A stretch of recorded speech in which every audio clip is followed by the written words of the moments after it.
স্বাভাবিক ভারসাম্যতা, সমাজের যে মুরব্বীদেরকে শ্রদ্ধা করা, মানুষ হয়ে দুনিয়াতে বাঁচা, সেই পরিবেশটা আমরা দিনে দিনে হারিয়ে ফেলতেছি। কথা ঠিক না বেঠিক?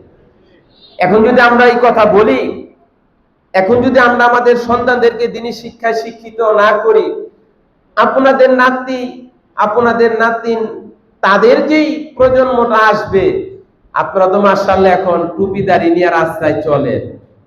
যদি আপনারা আপনাদের সন্তানদেরকে কোরআন হাদিস শিক্ষায় শিক্ষিত না করেন, আপনাদের পরবর্তী প্রজন্ম ইসলাম কি জিনিস, আমল কি জিনিস, মনুষ্যত্ব কি জিনিস তারা বলতেই পারবে না। কথা ঠিক না বেঠিক?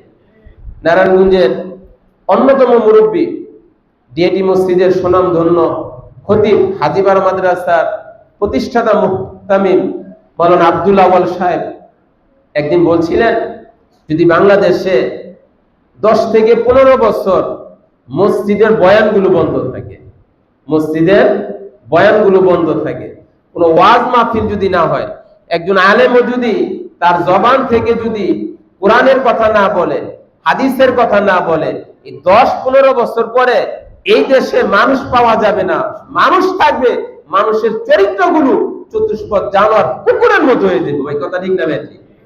আপনারা অনেক প্রতিভাবান ব্যক্তিত্ব এখানে রয়েছেন, এখনো বিশ্বের বহু দেশে যান, দেখবেন শুধু কোরআন হাদিসের আর অবিহিকল হাদাসানা, কোরআনের দর্শ, কোরআনের পাঠ, হাদিসের পাঠ না থাকার কারণে বাংলাদেশের মানুষ রাস্তায় চলে। মানুষ মনে হয় বিশ্বের বহু দেশ আছে, সেখানে গেলে এই মানুষ আর চতুষ্পদ জানোয়ার, কুকুর কোনো পার্থক্য করা যায় না। কথা ঠিক না বেঠিক? কারণ মানুষ, তার মধ্যে সবকিছু আছে। মানুষ হিসাবে দুনিয়াতে বাঁচার জন্য যে বিবেক, যে মনুষ্যত্ব, সেই মনুষ্যত্বের শিক্ষা থেকে হাজার মাইল দূরে থাকার কারণে আজকে মানুষ হওয়ার পরও তাদের মধ্যে কি নাই? মনুষ্যত্ব নাই।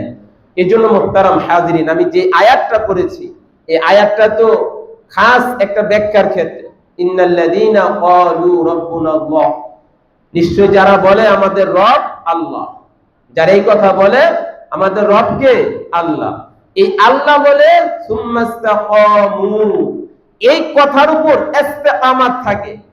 যেইভাবে ইস্তেকামাত ছিলেন হযরত বেলাল হাবশী রাদিয়াল্লাহু তাআলা আনহু, হযরত সুমাইয়া রাদিয়াল্লাহু তাআলা আনহা, জীবন গেছে, যৌবন গেছে, অর্থ গেছে, সব গেছে, আল্লাহকে আল্লাহ বলে স্বীকৃতি দিয়েছে।